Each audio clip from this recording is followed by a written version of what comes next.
बात है कि रेल टेल पे बातचीत करेंगे और हमारे साथ कंपनी के सीएमडी संजय कुमार जी हैं। संजय सर, बहुत बहुत स्वागत है आपका। और क्वार्टरली रिजल्ट्स में हम देखें तो मुनाफा आपका जो है काफ़ी बढ़ा है, जबकि रेवेन्यू में भी उछाल देखने को मिला। हालांकि सीजनली अगर आप देखें, आप मुझे समझाइएगा, क्वार्टरली नंबर में दबाव है रेवेन्यू में भी अगर आप देखेंगे, प्रॉफिट में भी, क्योंकि जो रेवेन्यू 450 की रेंज में रहता था उसी रेंज में आया है। Q4 में ये काफ़ी ज़्यादा था, तो अगर आप सीक्वेंसली देखेंगे तो रेवेन्यू में गिरावट देखने को मिली है और यही स्थिति आपको दूसरे पैमाने पर देखने को मिली। संजय जी, स्वागत है।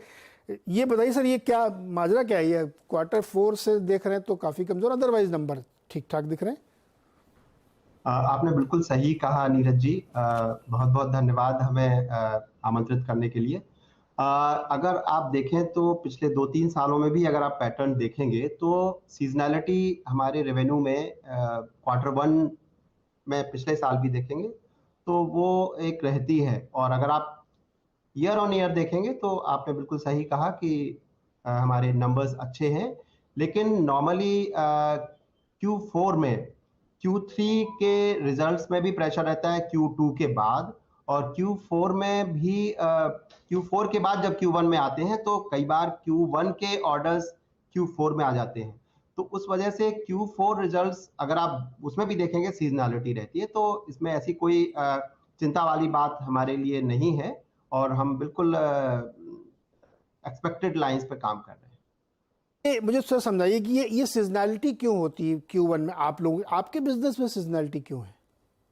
देखिए, हम लोग के पास जो ज्यादातर क्रय आदेश होते हैं, परचेज ऑर्डर्स होते हैं, वो सरकारी विभागों के होते हैं। हाँ हाँ। तो नॉर्मली जो Q4 होता है, Q4 में फंड अवेलेबिलिटी, Q3 से उनके ऑर्डर्स आने शुरू हो जाते हैं और उनका प्रेशर होता है कि Q4 में वो डिलीवरी चाहते हैं। Q1 में थोड़ी सी मंदी आ जाती है, उनको भी उतना ज्यादा प्रेशर नहीं होता है और हम उनके पास फंड्स भी धीरे धीरे आते हैं, तो उस वजह से भी थोड़ी सी चैलेंज आती है। इसलिए सीजनैलिटी बहुत ही एक्सपेक्टेड लाइंस पे है। सर, आपने एक बहुत अच्छा वर्ड यूज़ किया, क्रय आदेश। मैंने बहुत दिन बाद सुना, इंटरेस्टिंग, बहुत अच्छा लगा मुझे, वर्क ऑर्डर। अच्छा सर, ये बताइए कि आपका जो टेलीकॉम सेगमेंट था वो लगभग 300 करोड़ का उसमें रेवेन्यू कंट्रीब्यूशन था और प्रोजेक्ट सेगमेंट 176। ये चूंकि अब सीजनल क्वार्टर है, हम लोग तो आगे वाले क्वार्टर में फिर किस तरीके की उम्मीद करें?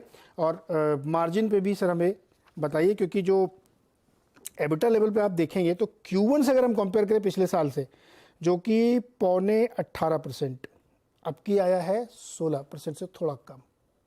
बताइए सर। हाँ, देखिए, हमारे जो कॉम्पोजिशन है हमारे जो पूरे बिजनेस का, उसमें प्रोजेक्ट का जो रेशियो, जो अनुपात है, वो बढ़ रहा है धीरे धीरे। तो एक तो वो कारण है, दूसरा कंपटीशन भी प्रोजेक्ट सेगमेंट में ज्यादा होता है, तो उसमें हमारे जो मार्जिन होते हैं उतने अच्छे नहीं होते हैं। तो ये एक कारण है जो दिखाई दे रहा है। बाकी जो आपने बात करी कि पूरे साल, चूंकि हमारी कंपनी बहुत बड़ी कंपनी नहीं है, हमारा टोटल टर्नओवर लास्ट ईयर का 2000 करोड़ था, तो उसमें छोटे से नंबर में भी अगर परसेंटेज नंबर चेक करें तो बहुत जल्दी सेंसिटिविटी बहुत ज्यादा होती है, संवेदनशीलता बहुत ज्यादा होती है नंबर्स में, छोटे नंबर, छोटी कंपनी होने की वजह से। तो बाकी हमें मुझे ऐसा कोई अंदेशा नहीं है कि हमारी परफॉर्मेंस किसी भी तरह से कम होगी। हम बेहतर ही परफॉर्म करेंगे आगे जाकर। पूरे साल में हमारी परफॉर्मेंस बेहतर ही होनी है। तो सर, रेवेन्यू ग्रोथ 12-15% एक्सपेक्ट करें 2024 में? रेवेन्यू ग्रोथ हम 25% की उम्मीद रखते हैं। रेवेन्यू ग्रोथ में 25% की उम्मीद आप रखते हैं। और ये इस समय आपकी ऑर्डर बुक कितनी, और Q1 में आपने कितने ऑर्डर जीते हैं सर? Q1 में करीब 567 करोड़ के ऑर्डर्स हमने जीते हैं। और अगर आप देख पा रहे होंगे तो आज सुबह भी हमने एक ऑर्डर पोस्ट किया है। यस। या तो ऑर्डर्स हमें लगातार पाइपलाइन में है और मिल रहे हैं, और हमारी जो साख है, जो सरकारी विभागों में है, प्रदेश सरकारों में है, वो निरंतर बेहतर हो रही है। सर, आपका नया फोकस इस समय कहाँ पे है? क्या एजुकेशन, MSME, स्मार्ट सिटी, इस पे ज़्यादा ध्यान दे रहे हैं आजकल आप लोग? हाँ जी, एजुकेशन, स्मार्ट सिटी, हेल्थ में हम पहले से ही काम कर रहे थे।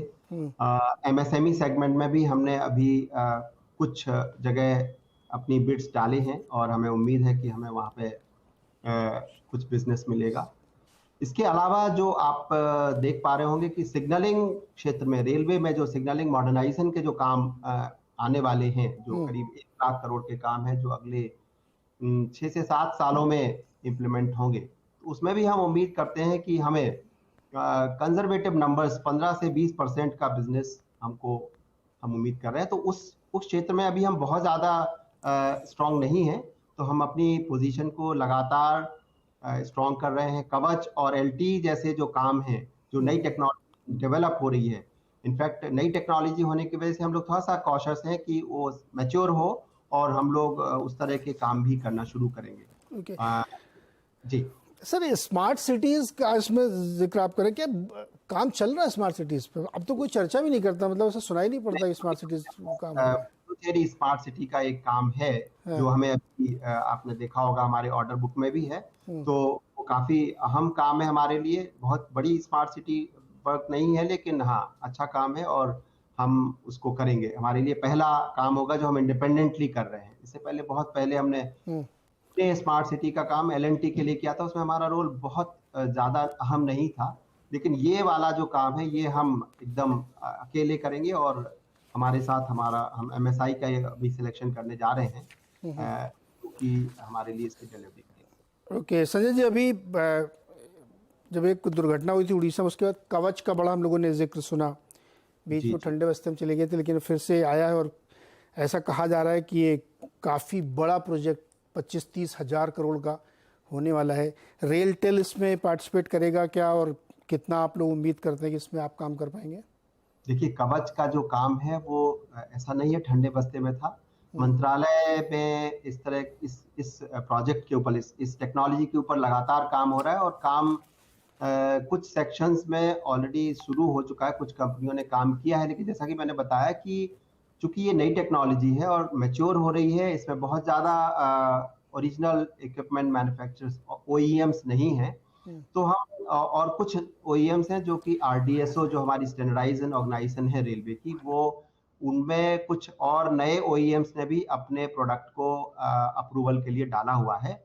तो हम लगातार इस पे नज़र रखे हुए हैं और हम OEMs के साथ टच में हैं। किसी OEM के साथ हम लोग जिसके साथ स्ट्रैटेजिकली हम लोग डिसाइड करेंगे, हम टाई अप करेंगे और इसमें हम लोग काफ़ी बढ़ चढ़ के हिस्सा लेने वाले हैं। बढ़ चढ़ के सर कितना सर आप एक्सपेक्ट कर रहे हैं? मान लीजिए अगर एक नंबर आप दे सकें कि हम इतना शेयर हमको लगता है कि मिल ही जाएगा आपको। मैं समझता हूं कि मैं कंजर्वेटिव नंबर्स पे अगर जाऊं तो 30,000 करोड़ के जो प्रोजेक्ट्स हैं उसमें से 4 से 5,000 करोड़ के प्रोजेक्ट्स बहुत कंजर्वेटिव नंबर्स में मानूंगा, अगर हमारी सारी जो टाई अप्स हैं, जो स्ट्रैटेजी है वो कामयाब होती हैं, और उम्मीद करूंगा कि ये 10 से 12,000 तक भी जा सकता है। ओके सर, एक आपके मार्जिन पे मैं ज़रूर बात करूंगा। मतलब अगर मैं 2014 से देखूं अब, तो पीक मार्जिन धीरे धीरे एडजस्ट होके इस समय 19% के आसपास है। ये जो डाउन ट्रेंड है 19 पे आके स्टेबल होगा या और कहीं जाके स्टेबल होगा, ये बता समझाइए जरा। हमारी जो टेलीकॉम सर्विसेज हैं उनमें मार्जिन अच्छी होती है। अभी भी हमारी टेलीकॉम सर्विसेज की जो मार्जिन है वो 30% के आसपास है, लेकिन जो प्रोजेक्ट बिजनेस है उसमें अच्छे मार्जिन सस्टेन करना, कंपटीशन में बिजनेस लाना, वो थोड़ा सा मुश्किल काम होता है। बिकॉज हम अब नॉमिनेशन वाले कोई काम हमारे को जो सरकार ने दिया कि ठीक है भाई आप ये वाला काम कर दीजिए, तो वैसे काम अब हमें नहीं मिलते हैं। तो उस वजह से कई बार बहुत एग्रेसिव कॉल लेने पड़ती है। अगर हमें किसी नए सेगमेंट में एंट्री चाहिए तो कई बार हमें 4 से 5% तक मार्जिन पे कॉल लेके बिड डालनी पड़ती है, क्योंकि उस सेगमेंट में हमें एंट्री करनी है। इसलिए नॉमिनेशन पे कुछ भी नहीं मिलता क्या? अब फुली आपको बिड करना है? बिल्कुल बिल्कुल, हम किसी दूसरी जो प्राइवेट कंपनीज हैं उनके साथ compete करके बिजनेस। सर ये अपना RVNL वालों को तो अभी भी मिलता है। मेरे ख्याल से उनको भी अब नहीं मिलता। नहीं, फुली बिल्ड नहीं है सर, उनको अभी भी थोड़ा बहुत मिलता है नॉमिनेशन। उनके पास पुरानी ऑर्डर बुक है शायद, मैं दूसरी कंपनी के बारे में हाँ नहीं, मतलब ऐसे मैंने उदाहरण के लिए उन्हें कोट किया था, क्योंकि मैं उनसे अभी पढ़ भी रहा था उनके बारे में, तो उनको अभी भी इसका एडवांटेज है थोड़ा सा, तो इसकी वजह से उनको मिल जाएगा। अच्छा जी, कि खुशी है कि हम मार्केट में compete करके और ऑर्डर लेके आ रहे हैं और काम कर रहे हैं, तो हम अपने आप को मजबूत पाते हैं। कई बार नॉमिनेशन का बिजनेस आपको कमजोर कर देता है। आई एग्री सर, मैं हमारे जो इन्वेस्टर ये शो देख रहे हैं वो यही लाइक करते हैं कि हमारी कंपनी कॉम्पिटिटिव रहे। वो किसी रैमो कंपनी की उन्होंने दे दिया तो मैं काम कर रहा हूँ अपने दम पे। अच्छा सर, ये बताइए कितने आपने सब्सक्राइबर जोड़े इस क्वार्टर में? करीब 17,000 सब्सक्राइबर, रेल वायर की अगर आप बात कर रहे हैं तो हाँ, 17,000 सब्सक्राइबर्स हमारे ऐड हुए इस क्वार्टर में। ओके। इस सेगमेंट की अगर हम बात करें तो देखिए हम इस सेगमेंट में बने रहेंगे। कंपटीशन बहुत है। जो बैरियर टू एंट्री है फॉर न्यू ऑपरेटर्स वो बहुत बहुत ज्यादा नहीं है। तो कभी भी किसी तरह से लोग एंट्री करते हैं, लेकिन हम लोग का जो फोकस है वो ग्रामीण क्षेत्रों में ज्यादा है, क्योंकि हमारी वहाँ स्ट्रेंथ है।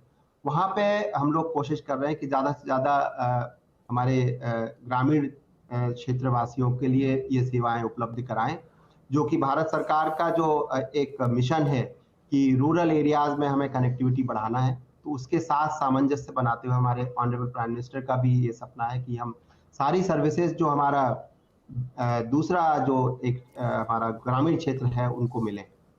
Okay sir, total 60,000 kilometre route kilometre आपका हो गया होगा ना ओएफएस? हमारा रेलवे के साथ जो नेटवर्क है उसकी जो लंबाई है वो करीब 61,000 किलोमीटर से थोड़ी सी ज्यादा है। इसके अतिरिक्त जो रेलवे से इतर जो हमारी नेटवर्क है वो करीब 21,000 किलोमीटर, तो करीब 82,000 किलोमीटर हमारा नेटवर्क है ऑप्टिकल फाइबर केबल का। ओके, ओएफसी का 82,000 किलोमीटर रूट किलोमीटर का नेटवर्क है। संजय सर, बहुत बहुत शुक्रिया हमारे साथ जुड़ने के लिए और शुभकामनाएं आपको अगले तिमाही के लिए। हम लोग फिर बातचीत करेंगे, देखेंगे किस तरह से प्रदर्शन करती है आपकी कंपनी। रेल